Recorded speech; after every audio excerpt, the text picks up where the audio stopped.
Hello and welcome to News9 Plus show on the world's first news and current affairs OTT platform, News9 Plus.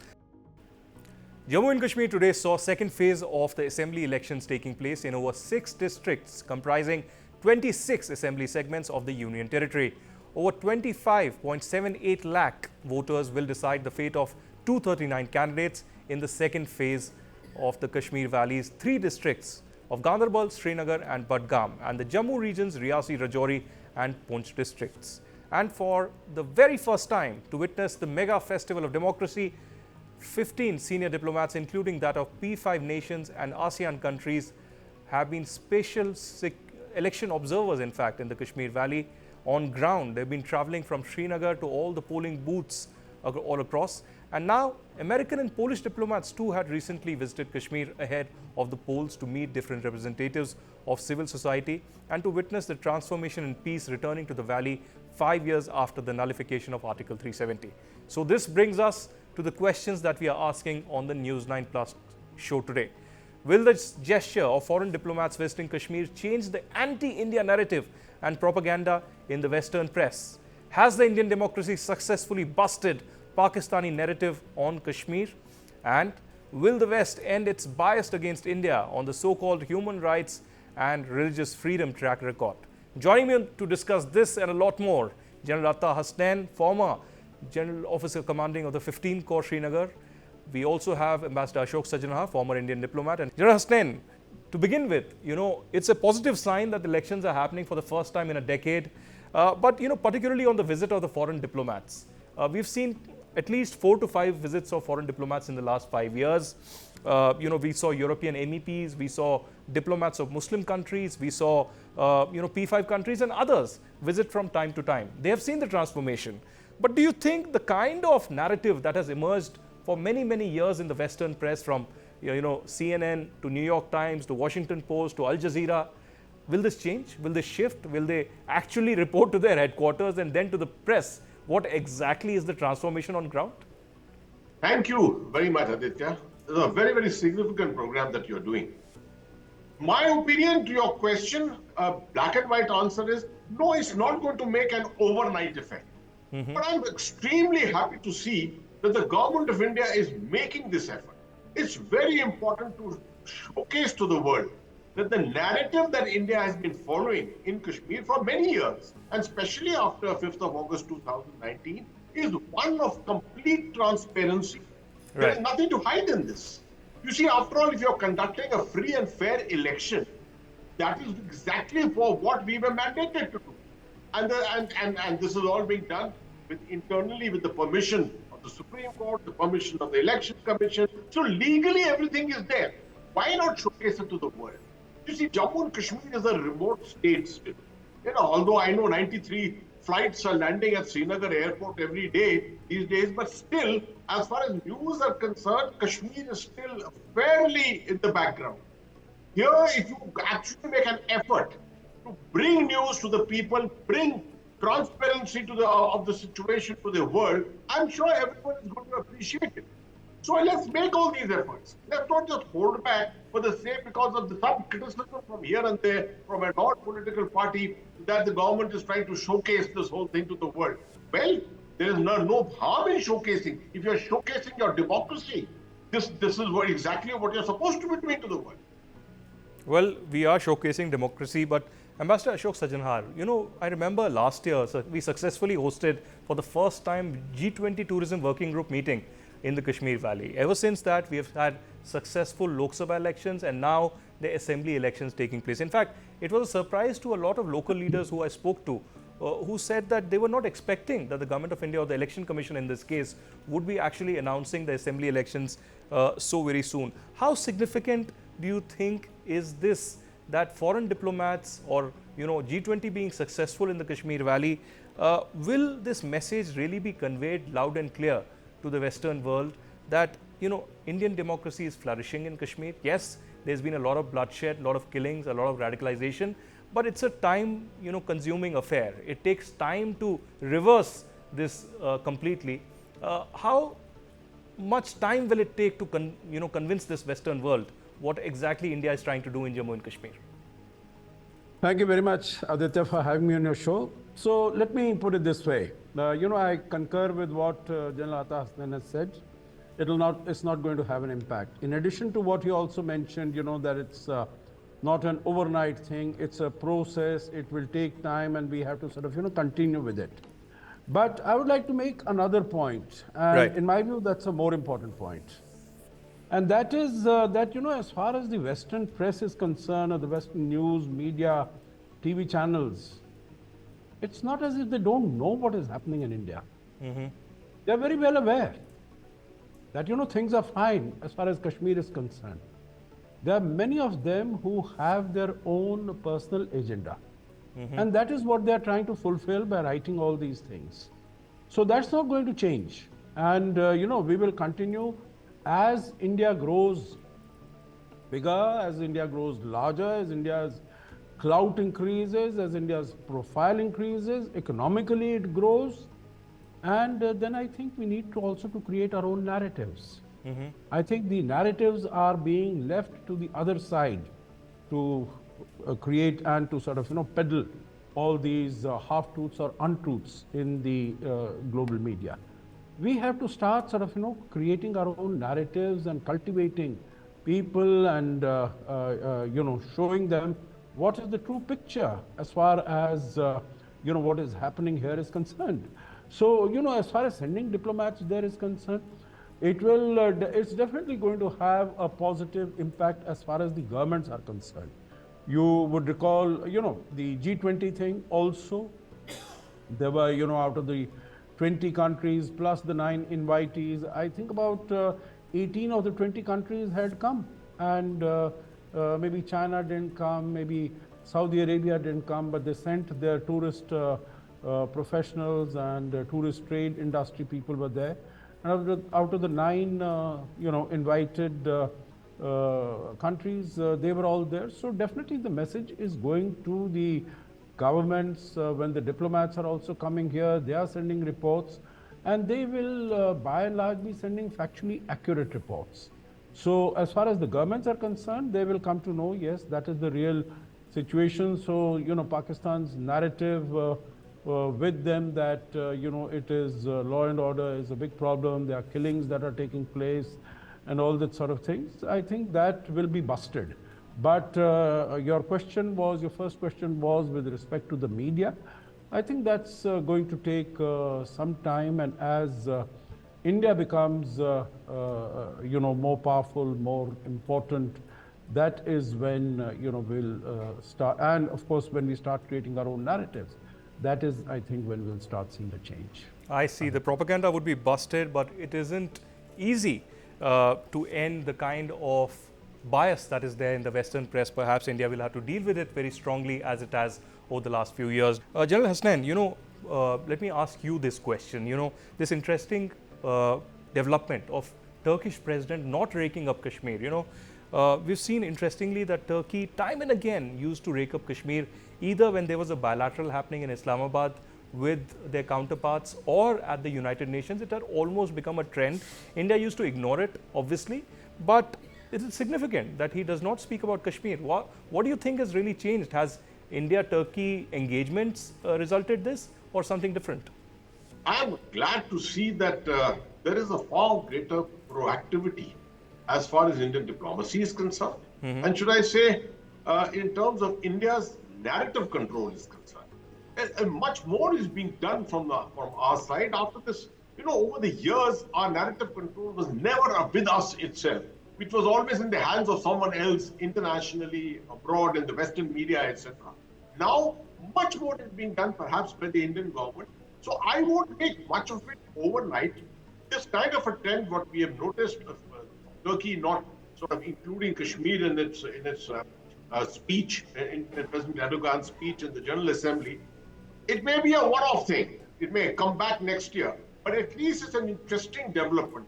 We should not take too much out of it, but definitely it's an indication that somewhere an impact is definitely being made. To take your question a little further, why I'm particularly happy to see this aspect of Indian narratives being played to a more positive level is the fact that you recall in 1994 how India was pressurized by the United States on the human rights issue at the Human Rights Council in June 1994, which forced us actually to pass the resolution, the joint resolution of the parliament to convey to the world that the whole of Kashmir, Jammu and Kashmir belonged to India.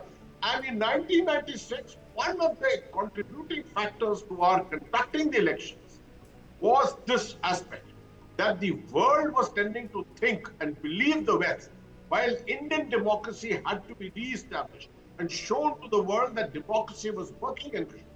So almost the same thing you can say today, that whole thing has come around. And once again, you're finding that the Indian narrative is being played out. It may not result in an overnight change, as we just discussed with the Ambassador Sajanar also, but definitely an impact is being made. Very interesting point there.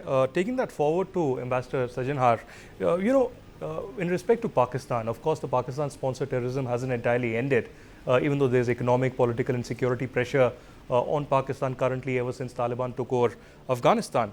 But, coming to the point of India's engagement with Pakistan, ever since 2019, we've seen a shift. We've seen Pakistan being isolated. We've seen India completely ignoring Pakistan. Of course, also parallelly recognizing the larger threat, perhaps China. But we've also seen just 4 weeks back, Minister Jaishankar say that the era of uninterrupted dialogue is over. We also saw, perhaps only a week ago, that India asked a relook on the Indus Water Treaty. What does this say about our foreign policy towards Pakistan, and particularly in respect to Jammu and Kashmir? Yeah, Aditya, excellent question. I think what it really represents is a strategic clarity on our part. Because earlier what was being seen, what we are doing is a flip-flop. That, there would, there would be conversation going on, a dialogue going on with Pakistan, and then suddenly there would be some sort of an attack, and we would sort of say no dialogue. That would continue for some time, and then again we would go back to the negotiating table. So, we were not really being able to stick to our position. Now, when, Prime Minister Modi came 2014, we went out of our way to reach out to Pakistan to have a conversation. You would remember, in 2015, there was the meeting in, first all the other meetings, when Nawaz Sharif had come here. Then also in 2015, there was the meeting in Ufa, Bashkortostan in Russia, when it was decided that we will have a conversation on terrorism. That Nawaz Sharif couldn't take forward. 2015, December, Prime Minister Modi went there, December beginning. It was Sushma Swaraj who went there, and Heart of Asia Summit, Heart of Asia meeting, and decided that the 8-point, bilateral comprehensive dialogue, etc., will start. Yes. But then I think we made our point very clear, starting with 2017. First, Uri, that if you are going to attack us, it will not go unresponded. You will have to face the music if you are going to act against India. And then 2019, February, when we had the Pulwama attack and, the Balakot strikes there.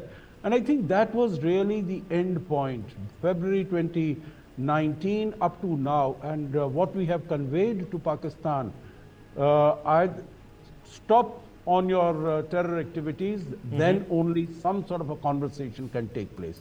And from then till now, it is more than 5 years, 5.5 years. And India has stuck to its position.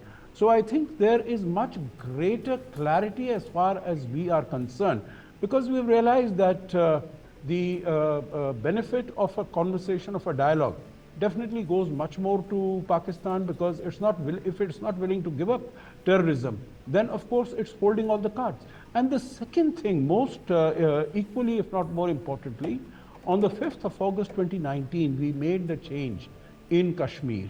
So our position has, to that extent, has been strengthened much more, because now we maintain there is no case, there is no issue to discuss with Pakistan. Kashmir is, as far as what is with India, that's a resolved issue. The only issue on which we need to have a discussion with Pakistan is how are we going to get the Pakistan occupied Kashmir back with us. So Absolutely. that is the only issue of conversation. So I think there is much greater clarity, and whatever Imran Khan might have done. You would recall in 2019 when he went to the UN General Assembly.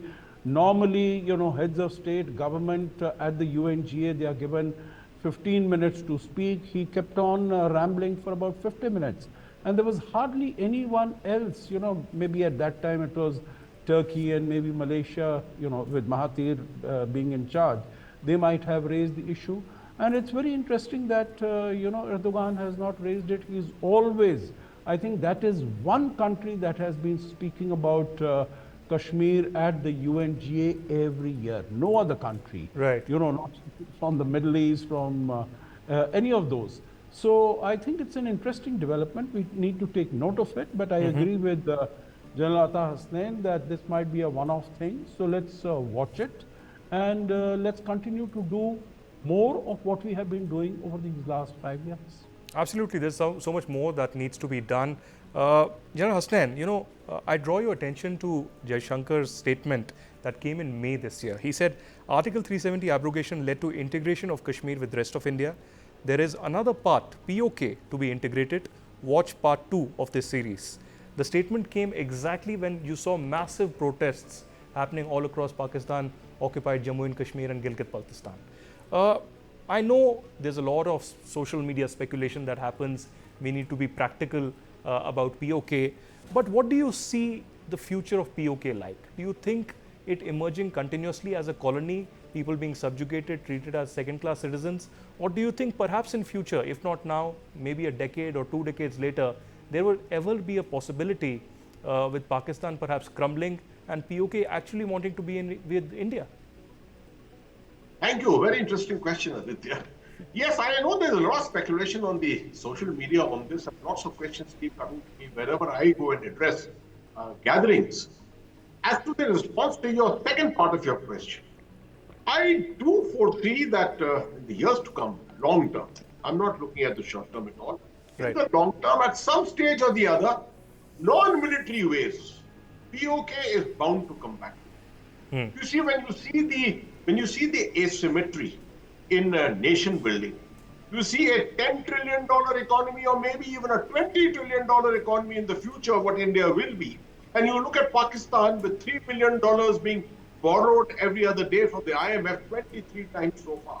That asymmetry is a very significant aspect.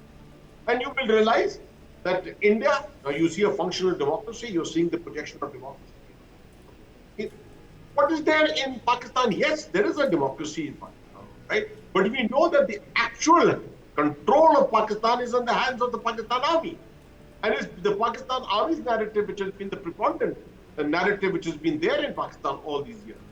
So, what can the people of POK expect? No upward mobility in terms of economics.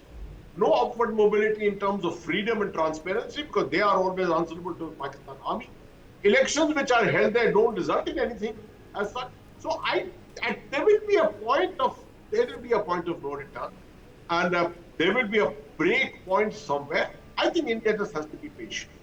We need not try and be proactive unnecessarily on this. The kind of projections which our foreign minister has been making, Minister of External Affairs has been making, our Raksha Mantri has been making. I think those are right utterances from time to time to convey to the people in POK. They are our people. They will come back to us one day. The means will be found, and surely they will be integrated back with India at some stage. Well, certainly India does not have to act in haste. Very important comments by General Hasnain, speaking out of experience, that while J&K in India is experiencing democracy blossoming, perhaps one day a taste of democracy will be felt by people in Pakistan-occupied Jammu and Kashmir as well. Thank you very much, General Hasnain and Ambassador Sajjan Har, for joining us. We will, of course, keep bringing you back for our important shows. Thanks for watching. Prime Minister Narendra Modi has concluded his 3-day visit to United States to discuss the significance and outcomes of Prime Minister Modi's visit and several global challenges. Joining us live from the UN headquarters in New York is US State Department spokesperson Margaret McLeod. And for a change, on the News9 Plus show today, we will be having a conversation in Hindi. Margaret बहुत बहुत धन्यवाद आप हमारे साथ जुड़ रही हैं। मेरा पहला सवाल आपसे ये है कि भारत के प्रधानमंत्री नरेंद्र मोदी की अमेरिका यात्रा बहुत ही सफल रही है। राष्ट्रपति बाइडेन ने अपने घर में उनका स्वागत किया। भारत और अमेरिका के बीच जो स्ट्रेटेजिक बायलैटरल रिश्ते हैं, इसके तहत आपको क्या लगता है कि ये मुलाकात कितनी महत्वपूर्ण थी और इसमें क्या प्रमुख मुद्दे रहे? अमेरिका और में के द्विपक्षीय बैठक में शायद सबसे अनोखी मुद्दे ये है कि हम उभरती हुई प्रौद्योगिकी के सहयोग के बारे में बहुत बात की। हमारी उम्मीद है कि सेमीकंडक्टर फैब्रिकेशन इंडिया में और मजबूत से शुरू हो जाए। हाल में ही महामारी में इंडिया ने दुनिया को दिखाया कि सप्लाई चेन डिवर्सिफिकेशन की ज़रूरत के सामने इंडिया बहुत अच्छी भूमिका अदा कर सकते हैं। हमारी उम्मीद है कि सेमीकंडक्टर्स में भी इंडिया यही अवसर इस्तेमाल कर सके। हाल ही में भारत के जो रक्षा मंत्री हैं राजनाथ सिंह, वो अमेरिका के दौरे पे थे और भारत और अमेरिका के बीच सिक्योरिटी ऑफ सप्लाई अरेंजमेंट और memorandum of agreement regarding the assignment of liaisoning officer के तहत जो है अग्रीमेंट साइन किए गए। आज के समय में रक्षा संबंधों में भारत और अमेरिका के बीच में आप कैसे रिश्ते देखते हैं? जाहिर है कि पिछले 2 दशकों से अमेरिका और इंडिया के संबंध जो है वो बेहतर से बेहतर होते रहते हैं और दिफाई क्षेत्र भी ये भी कहा जा सकता है। हमने अमेरिकी के अनुभव के मुताबिक हम समझते हैं कि दूसरे देशों के सैन्य के साथ सहयोग करने के लिए बेहतर हो अगर हम एक दूसरे के साथ सहयोग करने का अनुभव हो, ताकि हम एक दूसरे के रब्ता रखने की तरीके कर हमारे काम करने की शैली बेहतर समझ सकते हैं। और हमने देखा कि क्वाड शिखर सम्मेलन में भी कोस्ट गार्ड में भी सहयोग करने का प्रोग्राम भी है। क्वाड समूह की जो मुलाकात है उसके बाद एक जॉइंट डिक्लेरेशन आई जिसमें चीन और रूस का नाम तो नहीं था, लेकिन इनडायरेक्टली एक मैसेज ज़रूर था। प्रधानमंत्री मोदी ने भी ये कहा कि क्वाड समूह जो है वो किसी भी एक देश के या एक मुल्क के खिलाफ नहीं है। क्वाड क्या अपना जो नया एक इंटरनेशनल ऑर्डर उभरा है पिछले कुछ सालों में, उसमें चीन से मुकाबला कर रहा है? जैसे प्रधान मोदी जी ने कहा, क्वाड किसी एक मुल्क के खिलाफ नहीं है, लेकिन हम कुछ कार्रवाई के खिलाफ है। बुनियादी तौर पर क्वाड एक ऐसा ढांचा है जो हमारे हिंद प्रशांत क्षेत्र के पड़ोसियों के लिए कुछ अच्छा काम करना चाहते हैं। हम 4 बड़े देश, बड़े अर्थव्यवस्था है जो क्षमता है, और हम आसियान सेंट्रलिटी को रिस्पेक्ट करके ये पैसिफिक आइलैंड फोरम्स और इंडियन ओशन रिम एसोसिएशन के वो तंजीमें जो अभी भी है, उनकी बात सुनकर, उनकी ज़रूरतें समझकर वैसे काम फराहम करना चाहते हैं जो हमारे पड़ोसियों के लिए उपयोगी होगी। अगर आप ने वही जॉइंट डिक्लेरेशन में सुना, अलग-अलग मुद्दे पर हमारे सहयोग जारी रख रहे हैं। एक तो साइबर सुरक्षा है, और क्वाड हमारे पड़ोसियों के लिए प्रशिक्षण फराहम कर रहे हैं ताकि हमारे पड़ोसी साइबर हमलों से महफूज रख सकते हैं। फिर समुद्री सुरक्षा का टीम भी था, जिसके तहत हमारे जॉइंट कोस्ट गार्ड ऑपरेशंस का प्रोग्राम शुरू हुआ, और सन 2022 से एक Indo Pacific maritime domain awareness programme भी था, जिसके तहत हम क्वाड सदस्य हमारे पड़ोसियों को और जानकारी फराहम कर रहे हैं ताकि वो उनकी समुद्री सीमा के अंदर जो होने वाली कार्रवाई बेहतर समझकर और उनकी इक्तिसादी फायदा महफूज रख सकते हैं। फिर स्वास्थ्य का सुरक्षा की बात भी थी, जिनमें कैंसर मूनशॉट भी शामिल है, और ये 4 क्वाड सदस्य हमारे इंडो पैसिफिक पड़ोसियों के लिए खास करके सर्वाइकल कैंसर को प्रिवेंट करने के लिए खास प्रोग्राम शुरू किया। अब मैं आता हूं चुनाव के ऊपर, क्योंकि भारत में अभी ही चुनाव हुए हैं, अमेरिका में चुनाव होने जा रहे हैं, बहुत ज़्यादा गहमा गहमी है। चुनाव की तैयारी कैसी चल रही है? आपको क्या लगता है? मैं आपसे कोई पॉलिटिकल सवाल तो नहीं पूछूंगा क्योंकि आप एक डिप्लोमेट हैं, लेकिन भारत में दुनिया का सबसे बड़ा चुनाव अभी हुआ। प्रधानमंत्री मोदी तीसरी बार चुन के आए और अब अमेरिका में भी चुनाव होने जा रहा है नवंबर में। दुनिया भर में डेमोक्रेसी के लिए आपको क्या लगता है, क्या संदेश जाता है? अमेरिका में हमारे चुनाव की तैयारी ठीक से चल रहे है। मैं खुद अपने एब्सेंटी बैलेट में मिल गए ताकि मैं एक मतदान के हैसियत से अपनी राय इज़हार कर सकूंगी। और हम समझते हैं कि ये लोकतंत्र का एक किस्म का त्योहार है। मार्गरेट, भारत के जम्मू कश्मीर में भी चुनाव होने जा रहा है। हाल ही में हमने देखा कि ये जो 10 साल में पहली बार चुनाव होने जा रहा है, इसमें जो है बहुत सारे मुल्कों के लोग ये चुनाव देख रहे हैं बहुत ही करीबी से। हालांकि आतंकवाद अभी भी जम्मू में जारी है। अमेरिकी डिप्लोमेट हाल ही में जम्मू कश्मीर गए। इनफैक्ट जो सेकेंड फेज चल रहा है आज, उसमें भी बहुत सारे डिप्लोमेट हैं। आपके डिप्टी चीफ ऑफ मिशन भी वहाँ पर गए हुए हैं। तो आपको ये जो चुनाव है ये कैसा दिखता है? क्या आपको लगता है ये एक नई उम्मीद पैदा करता है जम्मू कश्मीर में? देखिए, अमेरिकी महकमा खारजा, हमारे विदेश मंत्रालय का एक भूमिका यह है कि कोई भी देश में आने वाले चुनाव में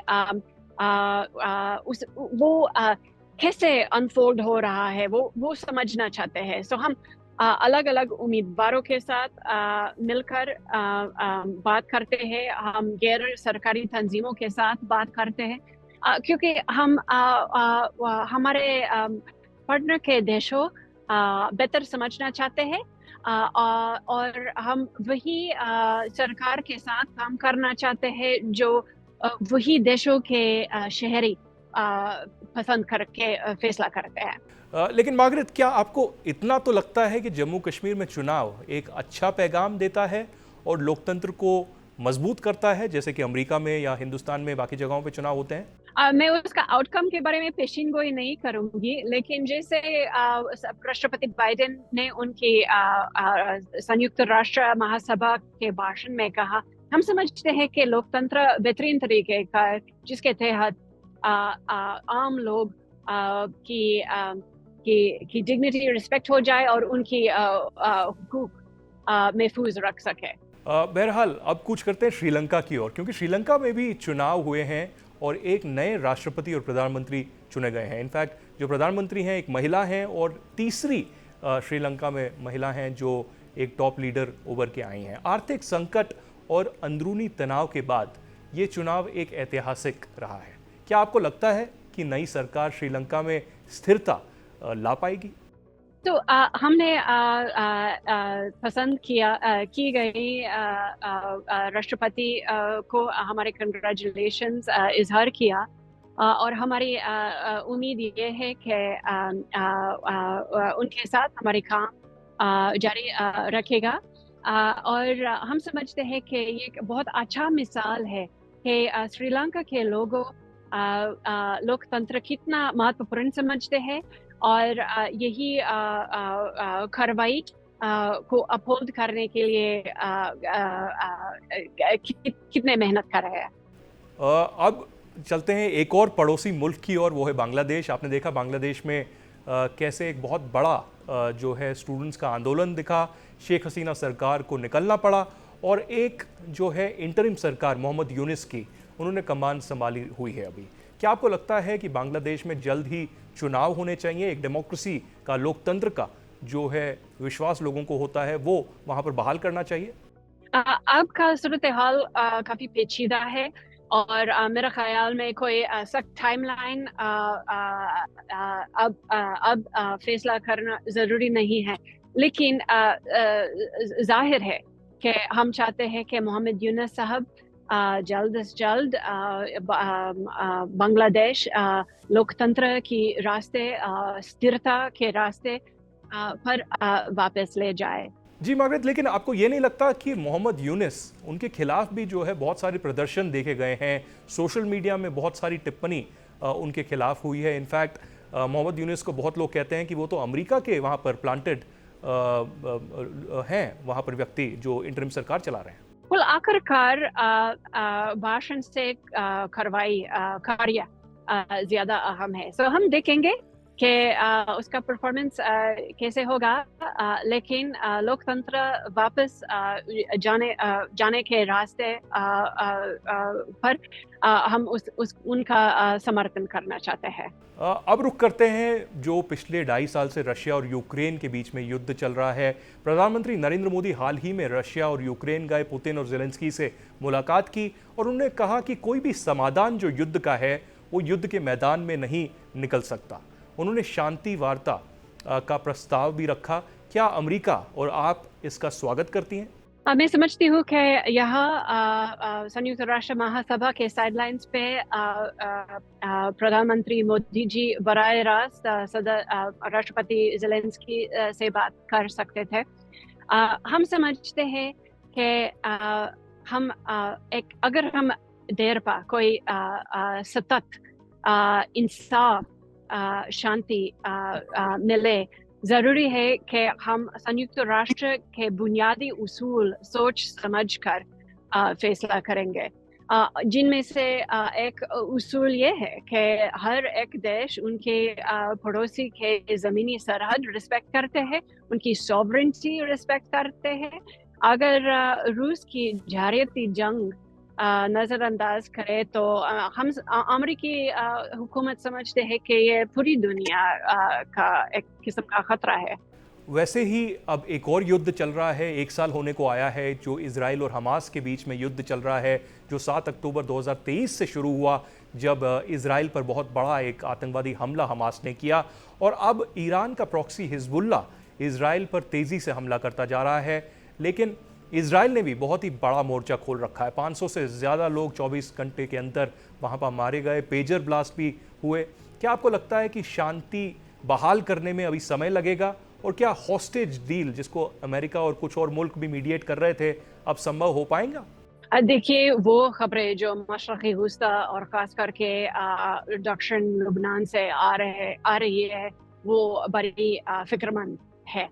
और हम इलाके क्षेत्र के तमाम फ़िरक़ीन को कह रहे हैं कि ये सिफारतकारी से हल करना चाहिए, तशद्दुद नहीं फैलाना चाहिए। हम समझते हैं कि इज़राइली लोगों जो उत्तरी खित्ते में रहते हैं, उनके घर वापस आने के लिए बेहतरीन तरीके का सिफारती है, जिसके तहत देर पर शांति मिल सके। लेकिन ये भी सच है कि 7 अक्टूबर पे हमास दहशतगर्दी ग्रुप इज़राइल पर हमला किया और दूसरे दिन हिजबुल्लाह इज़राइल की शुमाली उत्तरी जगह पर हमला शुरू किया। और ये भी एक संयुक्त राष्ट्र के बुनियादी उसूल है कि हर एक देश अपनी दिफा करने का हक है, जिनमें इज़राइल भी शामिल है। लेकिन क्या आपको लगता है कि अमेरिका, क्योंकि ईरान में अब नए राष्ट्रपति भी आए हैं जिनको मॉडरेट कहा जाता है, कि अमेरिका अब ईरान पर दबाव बनाता रहेगा कि किसी भी तरीके की अस्थिरता ना हो और युद्ध, जो एक डायरेक्ट वॉर की घोषणा बहुत लोग करने जा रहे हैं और कहा जा रहा है कि ईरान अब इजराइल पर डायरेक्ट अटैक कर सकता है, इसकी संभावना टल जाए? हम बार बार कह रहे हैं कि तमाम क्षेत्र के तंजीमों या इदारों को के तशद्दुद ना फैलाए जाए। हम चाहते हैं कि बात करके ये संघर्ष खत्म हो जाए।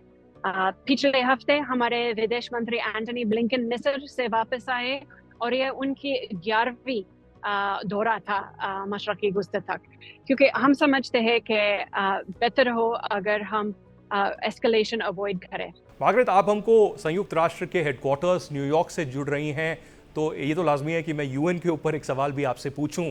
प्रधानमंत्री मोदी ने एक फ्यूचर समिट में वहाँ पर यूएन रिफॉर्म्स की बात की।